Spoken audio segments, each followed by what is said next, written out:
آخری چیز ہے، اس کے بعد بھی اگر آنکھ نہیں کھلتی کسی انسان کی تو میں نہیں سمجھتا کہ وہ اپنے گرد اس نے جو یہ فلا تزکوا انفسکم، اس نے جو اپنے گرد تزکیہ نفس کا ایک مصنوعی حالہ بنا لیا ہے، کبھی بھی وہ اس حالے سے نکل سکے گا اگر اس حدیث سے بھی آنکھ نہ کھلے۔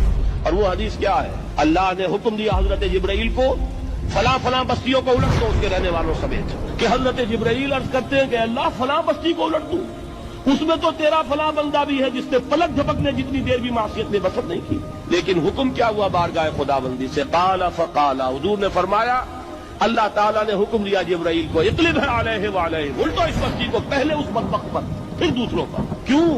اس لیے کہ اس کا چہرہ کبھی میری غیرت میں سرخ نہیں ہوا، اس چہرے کا رنگ نہیں بدلا۔ بے غیرت انسان، بدیاں پھیلتی رہیں، میرے دین کو روندا جاتا رہا، میری شریعت کی دھجیاں بگڑتی رہیں، یہ میدان میں نہیں آیا، اس کا خون نہیں کھولا کبھی۔